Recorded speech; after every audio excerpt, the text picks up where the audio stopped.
Ladies and gentlemen, good day and welcome to Automotive Axles Limited Q2 FY26 post-results earnings Concall, hosted by Batliwala and Karani Securities India Private Limited. As a reminder, all participant lines will be in listen-only mode, and there will be an opportunity for you to ask questions after the presentation concludes. Should you need assistance during the conference call, please signal an operator by pressing star then zero on a touch-tone phone. Please note that this conference is being recorded. I now hand the conference over to Mr. Sailesh Raja. Thank you, and over to you, sir. Thanks, Samad. Good morning, and thanks to everyone who have logged in to Automotive Axles 2Q FY26 earnings call. From the management side, we have with us Mr. Nagaraja, President and Whole-Time Director, Automotive Axles, Mr. Ranganathan, yes, CFO, Automotive Axles, and Mr. Kishan Kumar, GM, Meritor India. I would now like to turn the call to Mr. Nagaraja for the opening remarks, followed by the Q&A.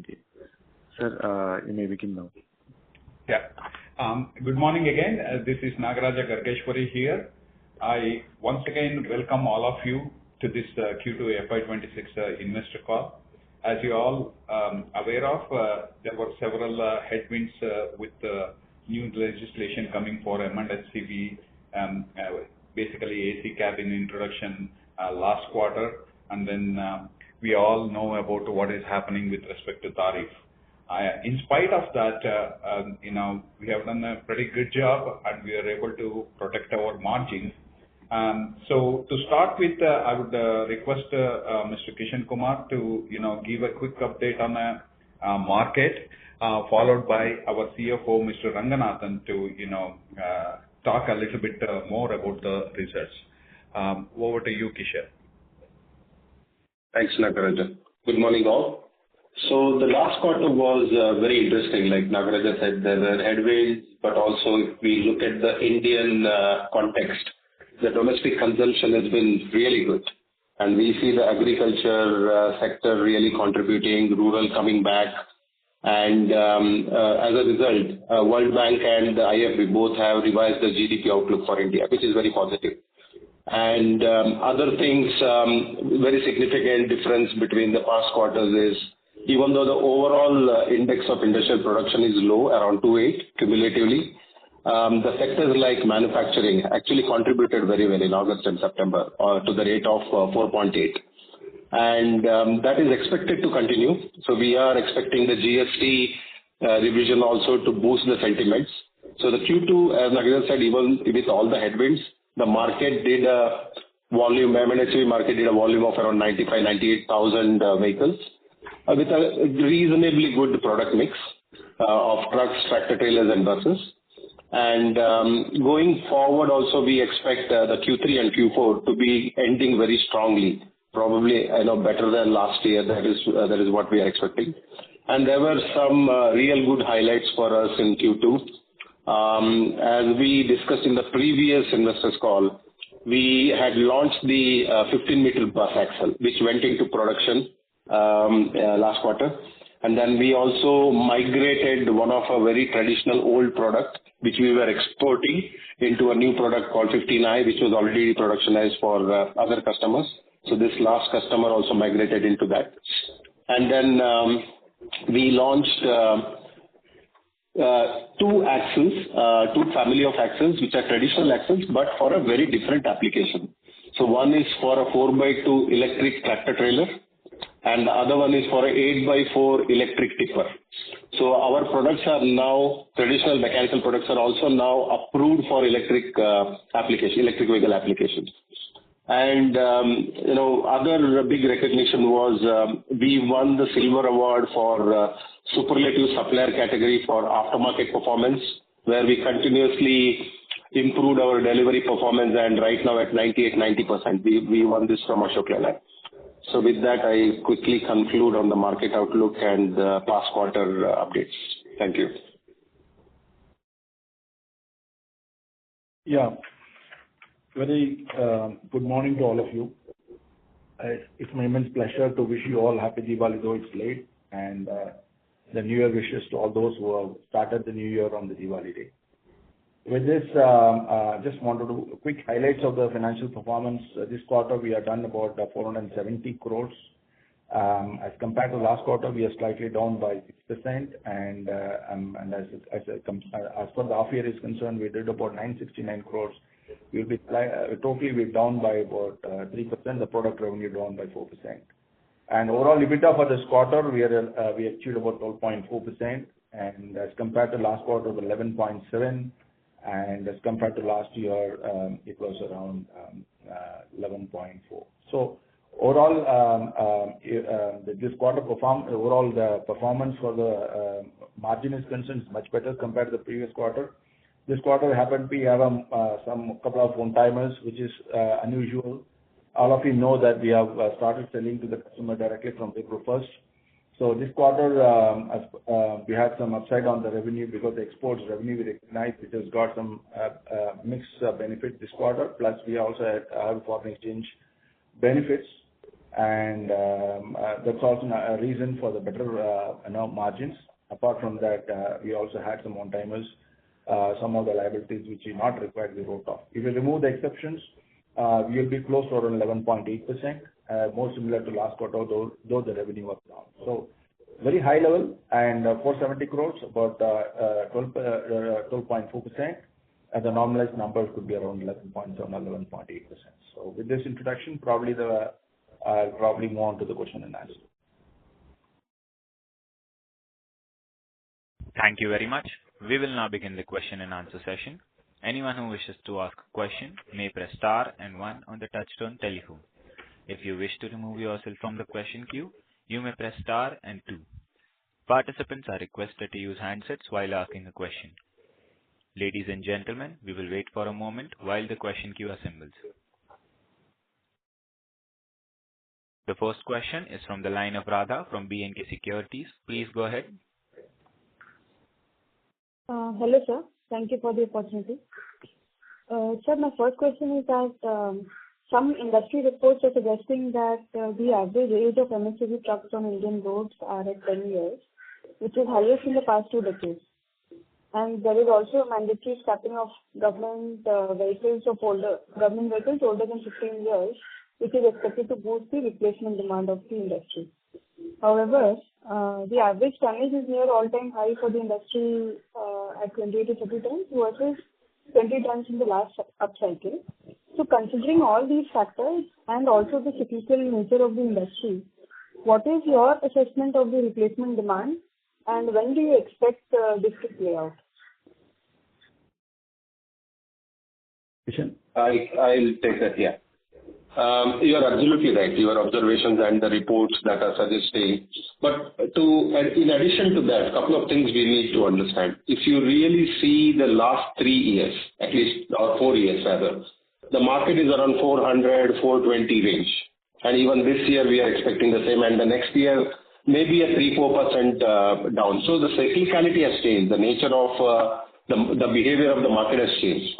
Now, in addition to all the things that is happening, including the DFC, right, we think the variations from year to year, whether it is plus or minus, that will be very small, which we are already experiencing.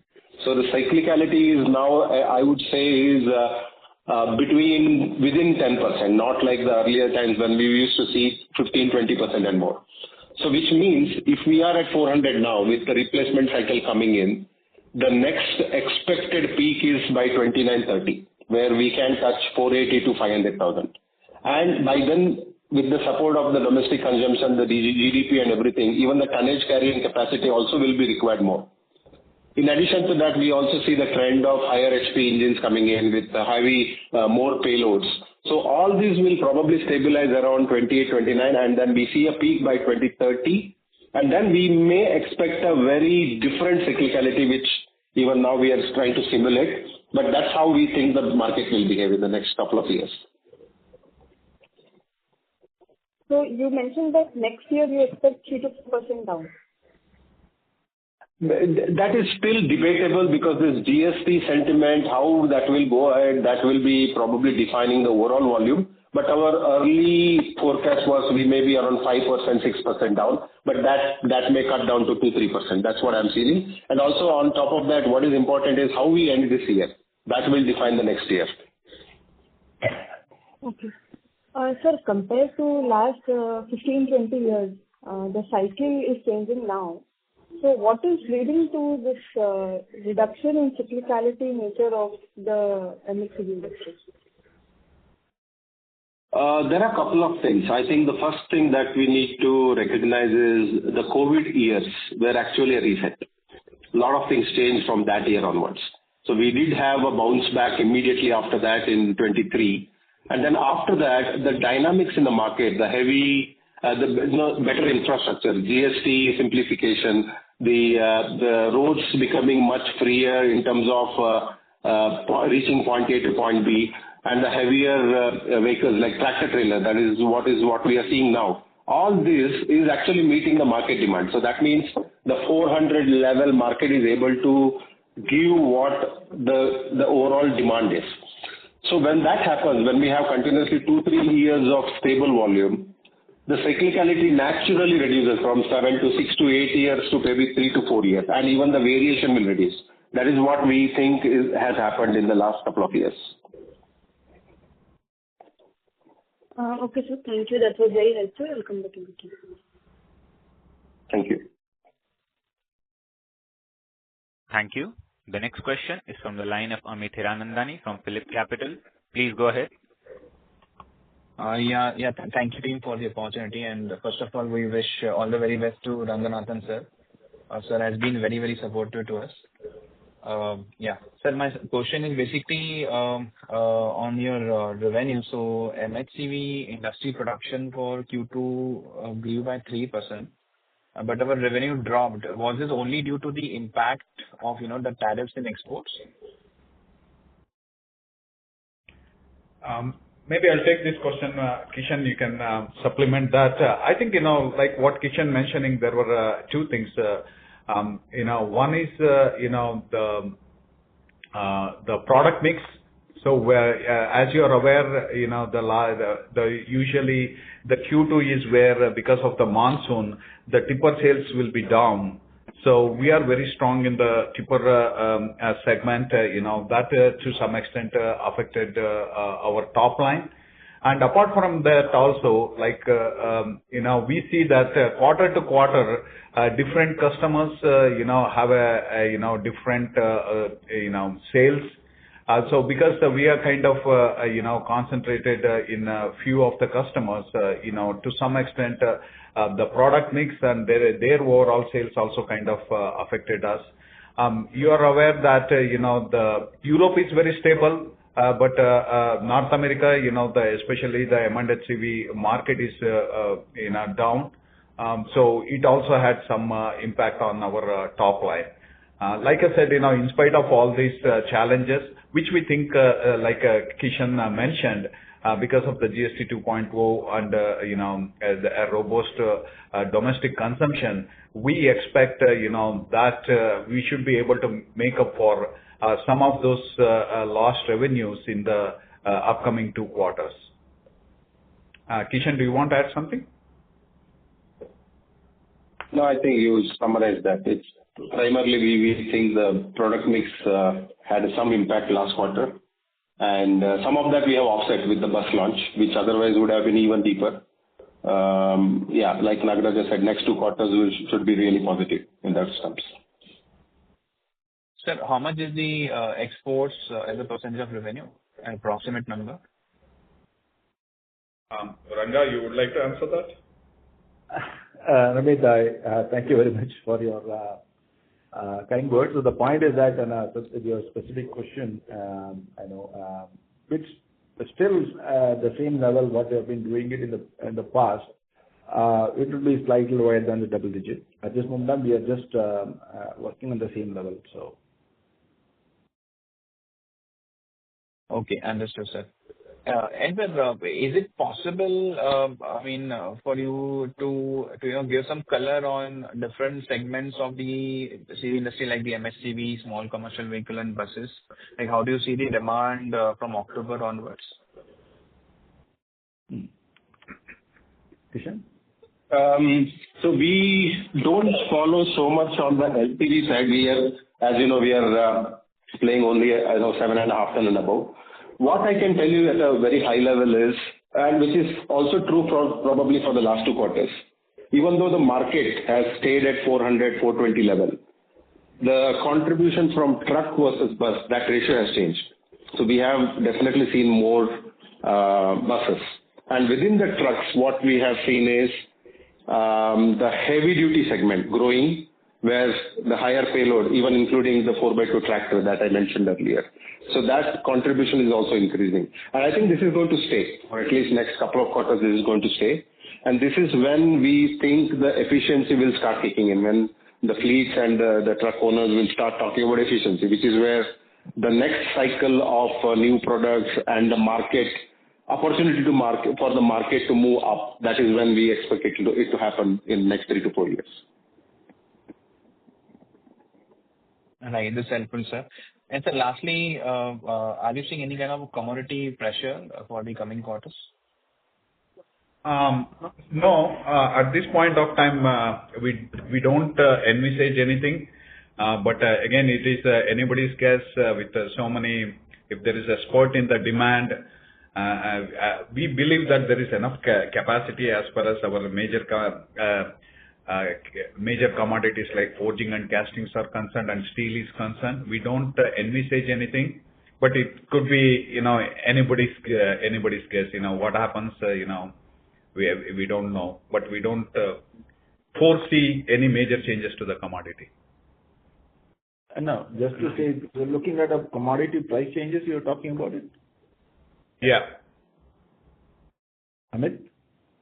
Yeah. Yes, sir.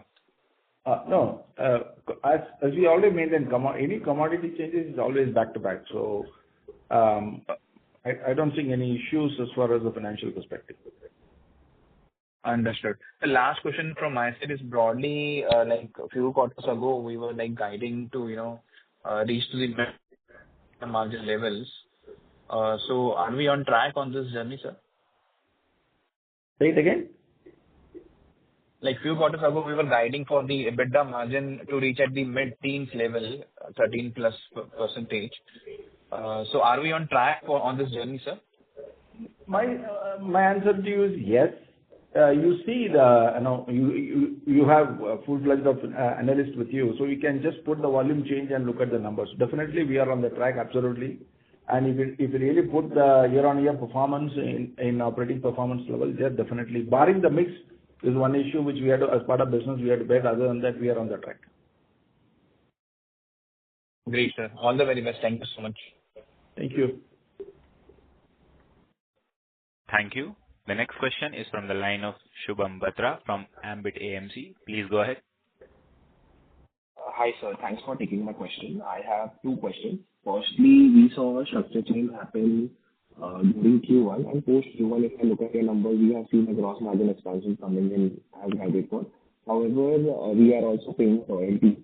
Eventually, the EBITDA margin flow in is still in line with what we were doing before the structure change came in.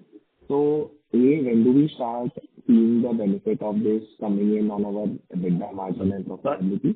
Sorry to intervene. Your voice is not clear. We're not able to. It's not quite audible. So, is it better now? Yeah. Yeah, Mr.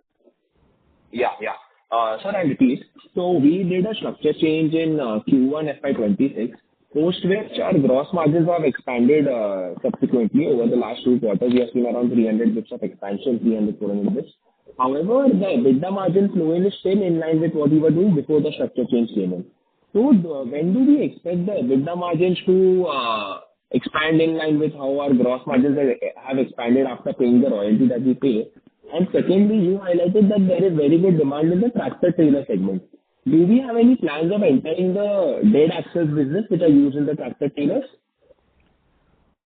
Probably I'll take the first question as far as the margin is concerned. See, operating margin, we have a very specific target and we need to work on it. As you daily see performance on the operating margin level. Secondly, is about a couple of factors I just wanted to bring a perspective to you. One is about the volume, which has a bearing impact on the fixed cost. So definitely that is one of the elements is affecting the EBITDA, point number one. Point number two is about the mix. So these two elements is probably had to manage it. Next 2 quarters, you really see that as volume picks up much better as compared to the first 2 quarters, you will have the bearing benefit to the EBITDA also. And other side, probably Kishan can answer. Yeah, sure. So we are talking about the trailer axles here, so which you mentioned as the dummy axle. So in the industry today, even though the tractor numbers are increasing, the trailer market is still very, fragmented. You have only 1 or 2 big players in the market who understand the technology, and they appreciate companies like probably us, because we also have trailer technology with us globally. And we did do a very deep analysis on Indian market, the product, and we do have the product on drawing. But to enter into this market, I think the market has to really mature in terms of the safety concerns that the industry has with tractor-trailer applications, the increasing speeds, and some of the other elements. And also to add here, trailer axle is always clubbed with the trailer suspension. So then it becomes very strategic whether we want to get into suspension. So these are under evaluation. We are discussing and very closely monitoring how the industry is moving. Our first priority was to have the trailer live axle available, and that's what exactly we did in the last couple of years. So we ensured that when the trailer market comes back, we do have the right brakes and the axle for the prime mover. And then comes the trailer. Probably in the coming couple of quarters, we'll see how it moves, and then we will have our strategy ready for it. Correct. But sir, if we, in case you highlighted that we have the tech for it, so in case we decided on entering that segment as it's a growing one, it would not take us substantial time to come up with a product, right? We can launch it in the market in, let's say, a year's time once we decide. Probably over a year, because we do have to do our own validation, which can go up to 12 to 18 months. But definitely it will be much faster than probably developing something from the scratch. Got it, sir. Got it. Thank you.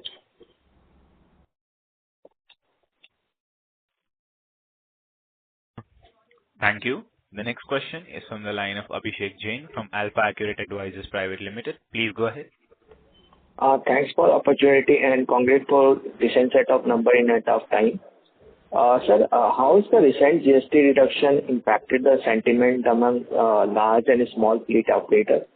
And what is the current level of fleet utilization in the industry?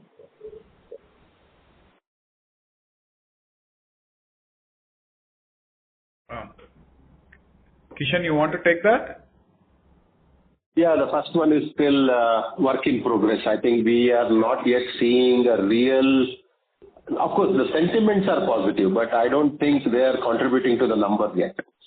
It will take couple of more, at least 1 or 2 quarters more, to see really what is that impact. And that is why I said we are upbeat. We do think we will end up better than what we forecasted in the beginning, at least by 5%. Let's be very optimistic there. Beyond that, I think it is very hard to say right now. There's a lot of other elements will also play in. The input-output GST is something, every company is evaluating once we moved into these 2 slabs from the 4 slabs. So I would say it will take a little bit more time for us to have a better feel for it. And what is the current level of fleet utilization? I don't have exact numbers, but what I know, knowing by the number of old vehicles and their usage versus the new vehicles in the last couple of years, fleets are actually good fleets. Let me clarify myself. Good, efficient fleets have actually improved their productivity at least by 5 to 10% in the last couple of years, and that's been very consistent. So one reason for that, of course, is the good infrastructure, but the second one is they have also understood overloading is not anymore going to help them if they really want to be quicker, faster, and without much downtime. I think combination of that, I would say about 75% is right now where the fleet utilization is with the good fleets. One area which we are still struggling is the loading unloading, and that's where we are expecting this tractor trailer changeover may help some segments, may not be all segments, but some segments. Okay. And how much the impact of the DFC in overall MSCVG volume? And plus that, there's also another issues with the slowdown in the export. So how much impact on the tractor trailer segment because of this? I'm sorry, are you relating export and tractor trailers? I didn't get that well. Yeah, actually, just wanted to understand about that in a heavy duty trucks, how much impact of the total because of this slowdown in the export, and how do you see the volume is high? I don't think there is a direct impact on the heavy duty segment because they are all domestic consumption. And if you are talking about the export from land to port, that I don't think that has got a big impact because of the reduction in export. At least we have not seen that in our company. Okay, and impact of the DFC in the overall MSCVG volume? Your voice is little breaking up. Sir, just wanted to understand how much impact of the DFC in overall volume, dedicated freight corridors. Yes.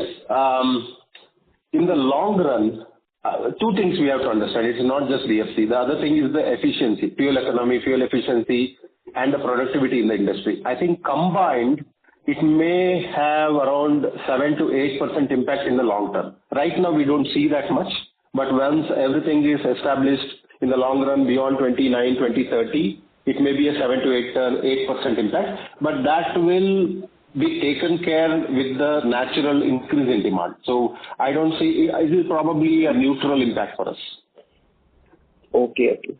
And my last question on the share of business in the different OEMs like the Concall, Mahindra and other Daimler and all.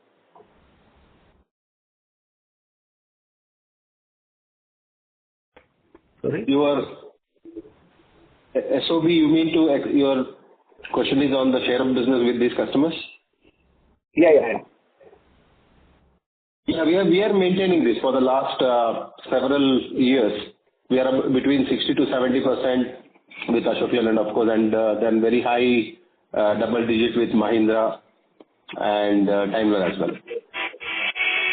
Thank you, sir. That's all from me.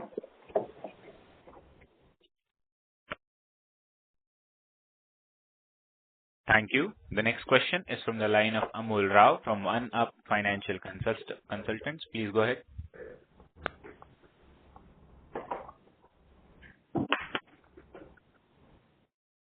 Hello, Amol. As there was no response from this participant, we will move on to the next question. The next question is from the line of Nikhil from Simple. Please go ahead. Yeah, hi. Good morning. Thanks for the opportunity. Hello. Am I audible? Yes. See, you did explain on the sales side, but I still want to understand it a bit better. So if we do a sales bridge between last year and this year, we didn't have the export benefit which has come in this quarter because of the change in the agreement. And overall, if we look at the MHCV production, is in a positive territory. So, but still our sales are flat. So, which means if I adjust for the export, our domestic sales would have seen a degrowth. Can you just help me understand this difference in what is the production on domestic and what our sales is getting reported ex of export business?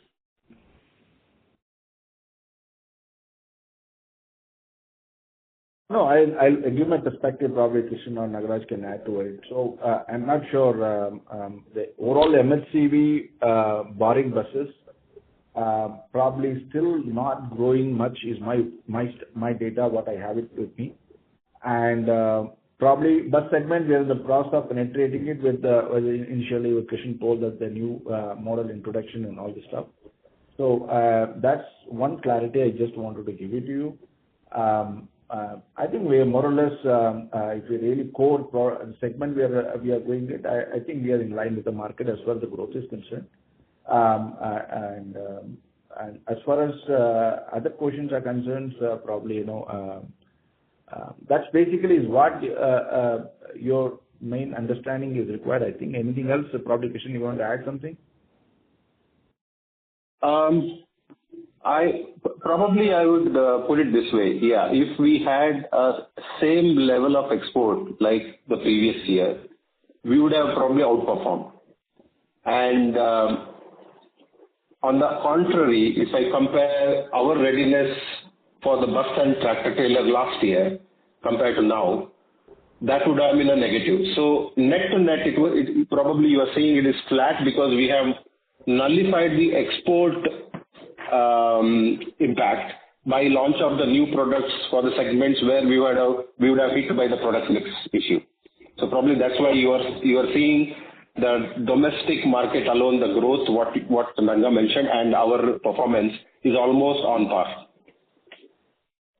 But sir, even if I adjust for the new product introductions, and as we said, Ashok Leyland is our largest customer, and then Mahindra, and if you look at their production numbers for the quarter, they are both in the positive territory. So if I adjust for the new product, then also those numbers will, like, it seems we are negative, like, because for both of them, if I look at their production numbers are up by 6 to 7% on an average for the quarter. So have we lost market share with these guys? Is it? No, that's exactly what I was trying to draw a parallel. The product mix has helped. I would put it this way: the difference what you're seeing on the downside, that would have been bigger if we did not have the product. So that has bridged some gap. Yes, you are right. We are still on a 2% probably lower than the overall market growth. That 2% is where we still have a product gap. Where Ashok Leyland did more buses where we are not today present. That is where we are coming in. And on the tractor trailer, we had less number of axles and less number of brakes because that is a natural shift. So for Ashok Leyland, it is a number of vehicles are increasing. But our axles will be 1 instead of 2 or 2.5. Okay, so you mean to say that their production has increased, but the number of axles which we were providing, that volume has come down, is lower? Naturally. Because if you look at 4x2, yes, naturally. If you look at 4x2 tractor versus an 8x2, in 8x2 we will have 2 axles and 4 brakes. In a 4x2 it is just half of it. Okay, so okay. So when you say product mix, you mean to say there would be lesser, like smaller tractor trailers which have been sold where our volume or quantum of volume with Ashok Leyland is lesser versus where our quantum is larger? Yes. Would that be the right understanding? That's right. But also we do have 1 or 2 products in the pipeline that should help us in the future to reduce that impact to us. Okay, fine, sure. Thanks. I'll come back in the queue.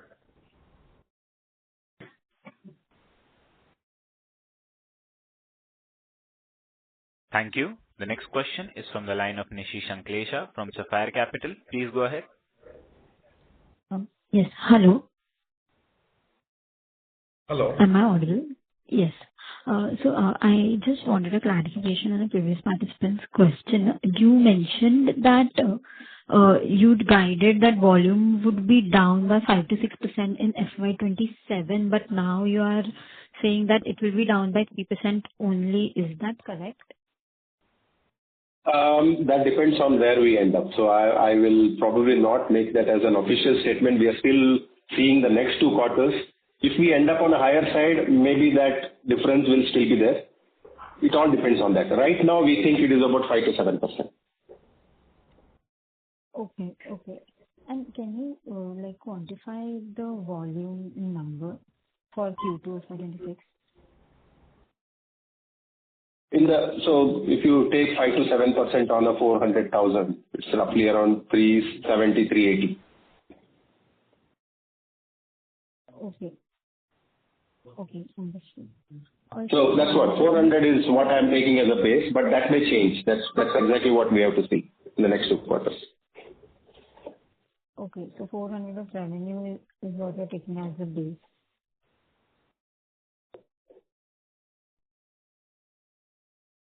Oh, is that right? 400 revenue you're taking as a base, right?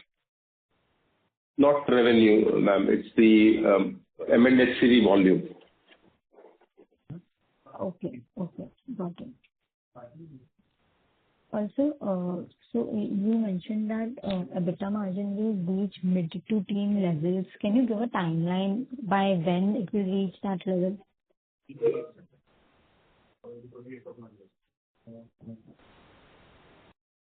Hello. Ranga? So can you say it again? Sorry. Yeah, you mentioned that we are on track to reach EBITDA margin to mid-teen levels. Can you give a timeline by when we will reach that level? No, that's what I'm saying. We need to, in terms of run rate, yes.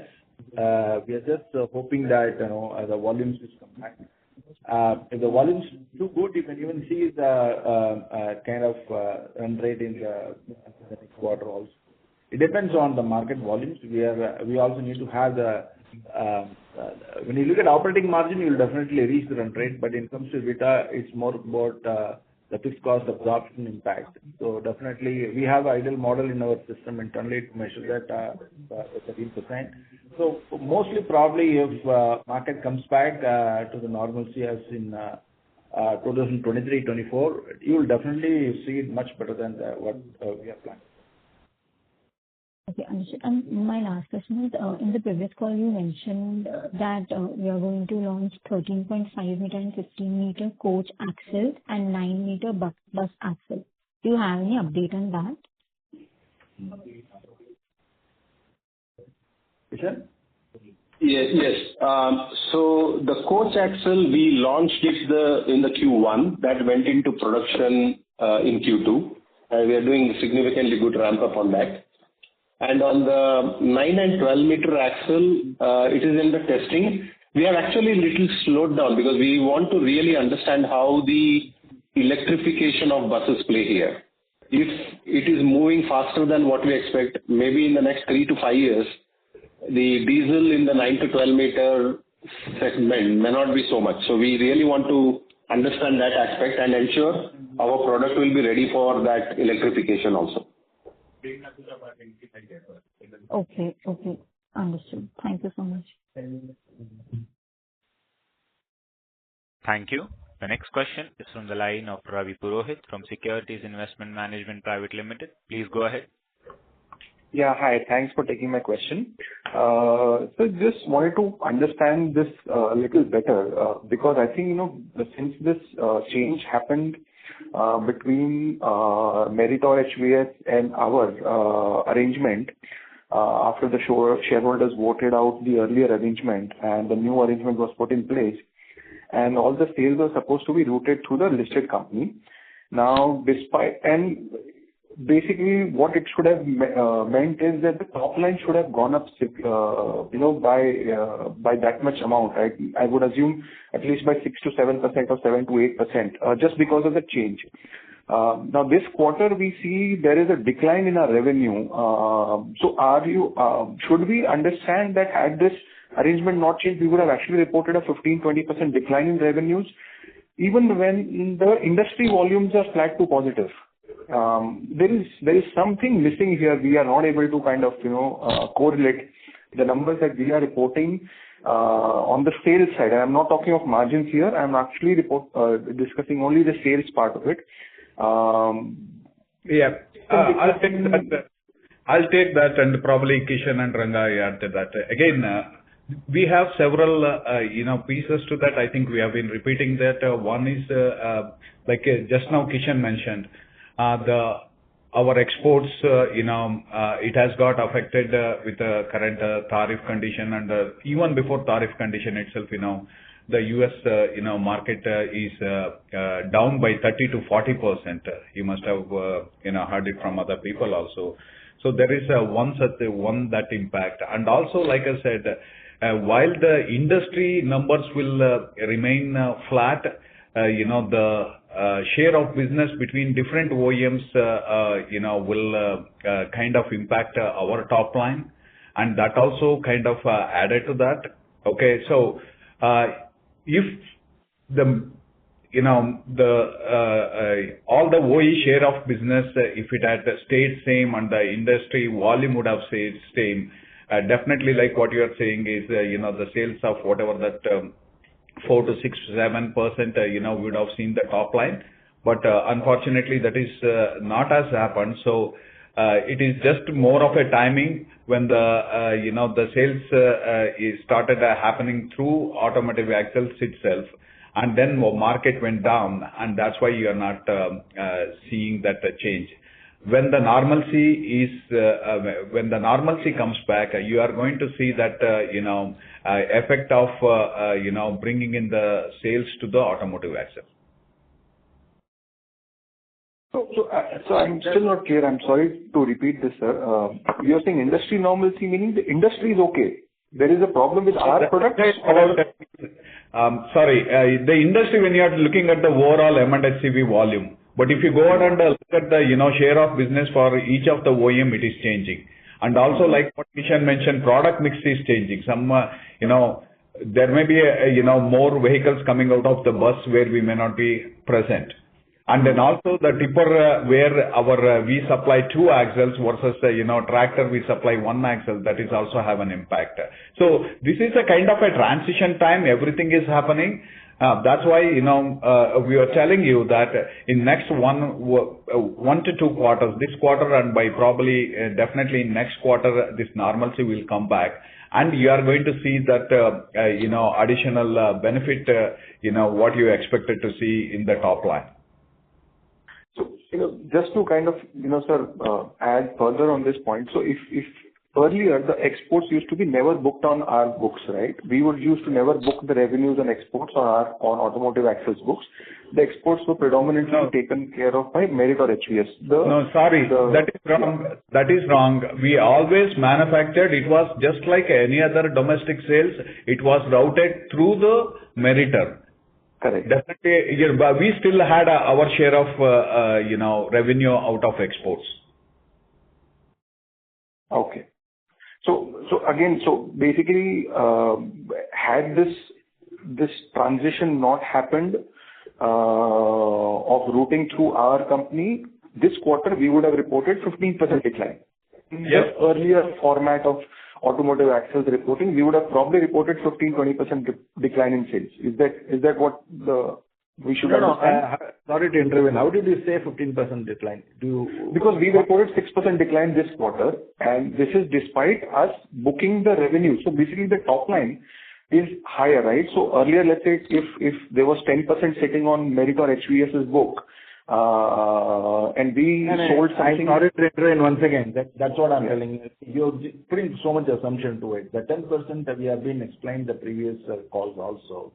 Merit HVS revenue has got their own aftermarket revenue, which is still be part of the business. So what we migrated the entire OEM, what we are selling to customers, it's migrated to automotive axle. If you grossly look at the revenue and compare it, you may see something else. Okay, so whatever we are selling, one thing I will assure you that under the new model, all the sales to the OEMs and everything, it's doing directly from automotive axle. It's not routed to the MHSL.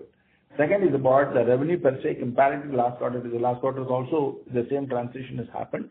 And compared to last year, I agree with you because last year we recorded the revenue at the transfer pricing level, and this year is full-fledged end customer revenue, gross revenue level if you compare it. Yes, it could be like, slightly higher than this because the base is quite different. But compared to last quarter to this quarter, it may not make a difference. In the last quarter also, you would have done it TP if you not migrate to the new model. So The percentage will quarter to quarter remain constant. Compared to last year, yes, that could be the percentage drop could be slightly higher than this, maybe another 3-4%. And that's basically because the TP and the customer price differences. So, and again, I'm assuring you that, we have just migrated to the new model. We 100% sales are happening throughout the axle. Yeah. So, because, sir, the thing is, Bharat has gone ahead and acquired, let's say, another axle company, right? American Axle. Now, we just kind of worry whether this transition is kind of negatively impacting Automotive Axles shareholders' interests or whether it is not. And because the numbers don't see kind of, any increase at the top line level, which logically it should have. I mean, assuming everything ceteris paribus, 100 should have become 108 or 107 or whatever, right? But here it's actually 94, 95 instead of, 107. So, and I it's just not, yeah. American Axle is already there in the system before or after Endo acquisition by the BFL. So it's not about that because of that. Governance is a fundamental element of Automotive Axle. We continue to maintain the governance at the very high level. And we strictly go with the governance principle, absolutely at board level, at the operating level. So that assurance definitely we will give you that. Market dynamism and the share of business is basically the market driven, and definitely I don't know about the performance on the other side to comment on it. But Automotive Axle perspective, and we are maintaining it to whatever the share of business, what we are the products or segment, what we supply. We are absolutely on the trends of the customers.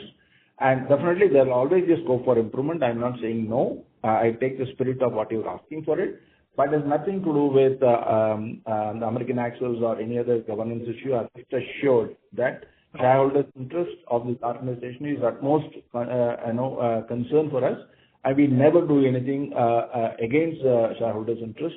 And so that probably I can just give you the assurance about that. It's not about an outside. I don't want you to get too much concerned that is there anything happening over and above what you see. The answer is may not be, but definitely we are on the top of the governance. Okay. And so just one last question. I think in the sorry to interrupt, Ravi. Actually, to ensure that the management will be able to address all the questions from all participants, we need to okay, no problem. I'll get back in the queue. Thanks. Yes, thank you. Ladies and gentlemen, in order to ensure that management will be able to address questions from all participants in the conference, kindly limit the questions to 2 per participant. Should you have a follow-up question, please rejoin the queue.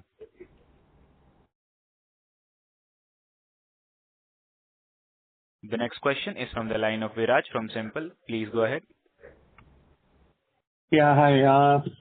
Just a follow-up on, the previous participant questions. Now, see, if you look at our conversation in Q1, what we said that we couldn't map the export billing altogether, and that should fully reflect in Q2. Now, roughly on an average, we are doing around 60 crores of quarterly exports. And then run rate we have also sustained in Q2. So, if you look at that and then, the launch and some contribution from the bus segment, one would think that the overall growth or the performance in this quarter would be materially higher. Now, I get that there's a product mix element, say with Ashok Leyland and the axle part, but even there, or even if you look at the tipper sales, right, for the industry, you're still talking about a mid-single digit kind of a volume performance for the tipper, about 25 tons. Same for tractor trailers, be it Ashok Leyland and others. So in that perspective, even if you adjust for the product mix, the performance doesn't add up, in any sense. So, yeah, let me take that. Again, I think, first of all, I want you to assure that we have not lost any share of business with any of our current OEs. Okay? Neither we have lost any export business, opportunity. So this is purely reflecting the market Okay, so it is a bit difficult to explain every aspect of it. Like I said, the major contribution for it, one is some of the sales of our OEMs and some impact from the export sales, and then the product mix. That doesn't mean that we have lost any share of business with our customers. No, just what I'm asking is, just to add to what Nagaraj says, to answer some points is about overall on highway, Q1 to Q2 is slightly lower. Q2 is slightly lower than Q1, and exports, is better than the Q1. So that mix is really what it's happened in the Q2. So what is contribution of tractor trailers in our overall mix indicatively? And second is, what is the contribution from exports now? So does it reflect the full quarter numbers of Q1 and Q2, or it still doesn't reflect the full quarterly numbers?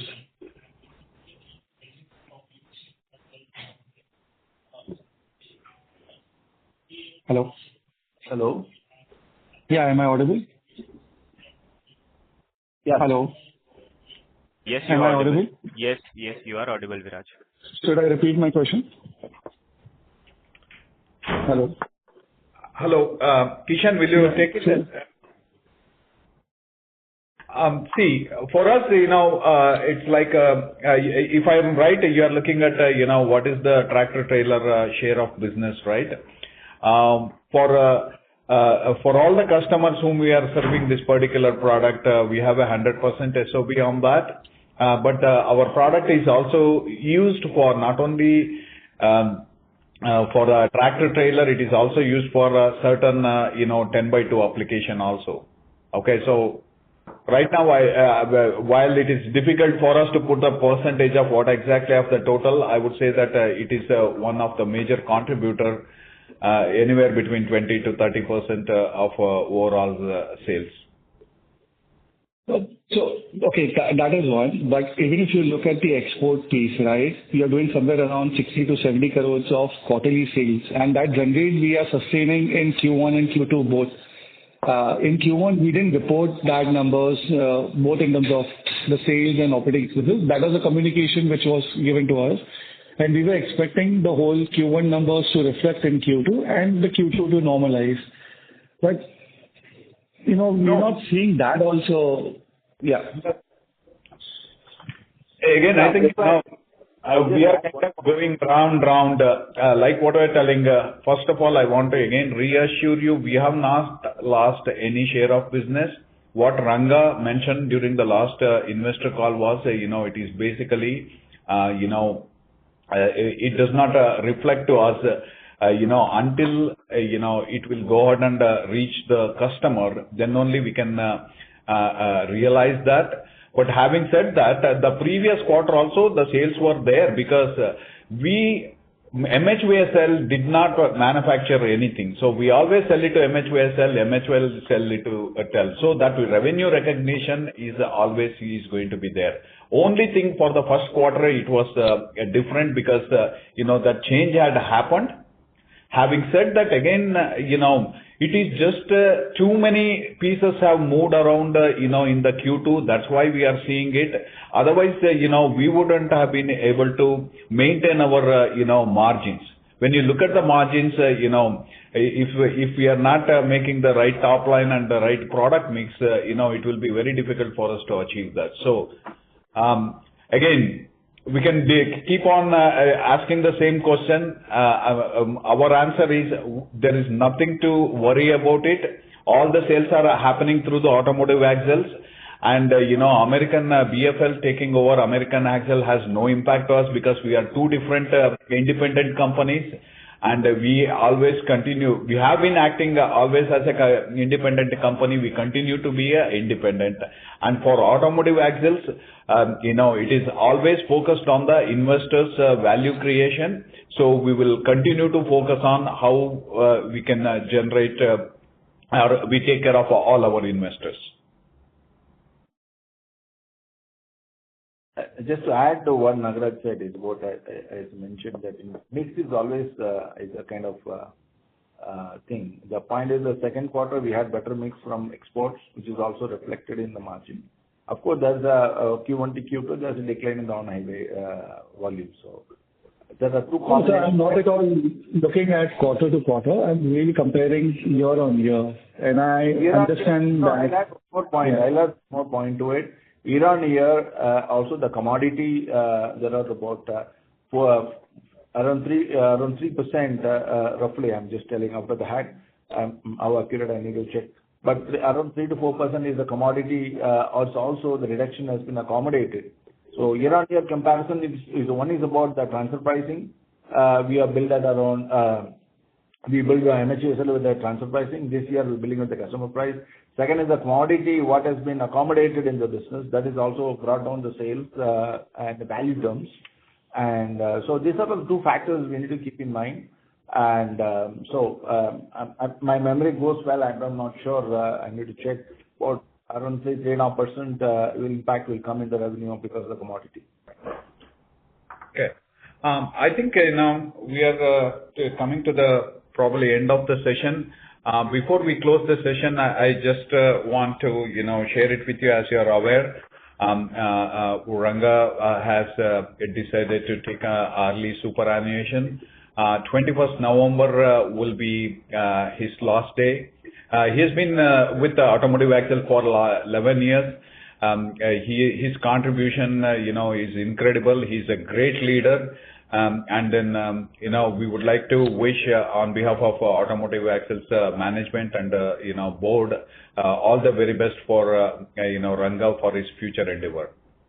Thank you. Thank you, Nagaraj. Thank you. Ladies and gentlemen, in order to ensure that the management will be able to address questions from all participants in the conference, kindly limit the questions to one per participant. The next question is from the line of Saket Kapoor from Kapoor & Co. We'll take it as the last question, please. Yeah. Namaskar, sir. Hope I'm audible. Namaskar. Yeah. Thank you, sir, for the opportunity. Sir, if you could just help us with the tonnage. I missed your earlier commentary, so sorry for the sake of repetition. How have the tonnages saved, and there is a improvement in the margins that we see for this quarter. So how sustainable are those, and some color on how H2 should be shaping up in terms of, I think, so Q3, Q4 are much better than what the first half are. And then I have a bookkeeping question also.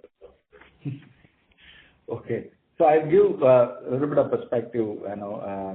If you see operating margin level, we are consistently doing better, and that run rate will continue, will improve. And point number 2, as far as the EBITDA perspective is concerned, I already mentioned in the initial, the beginning of the call, we had some one-time benefits. We had some write-off from balance sheet liabilities is no more required. Plus, we had some FX benefit, and because the recording of last quarter to this quarter, we had some FX benefit this quarter. And also the mix perspective, the exports are much better than the Q1. So overall basis, the one-timers has given some 0.4% benefit, and mix and FX would have given another 3.4%. If you really look at the volume is down to more, compared to the Q1 by 6%, since the margin will more or less remain constant in spite of the fixed cost absorption impact. So next quarter, the guidance will be to the volume. Definitely, we will, as per the Q1, or better than the Q1. The volume goes up, definitely the leverage on the fixed cost will definitely see in the EBITDA margins. So we will see an improvement in the EBITDA margin. This is what you are alluding to. That's what in H2 we are looking at quite positively as compared to the H1, and definitely the EBITDA margin will improve as fixed cost leverage benefit will definitely yield into it. Okay, sir. And just when we look at our current asset under investment, that has gone up significantly. Sorry to interrupt you. Saket. Due to time constraint, we need to close this conference.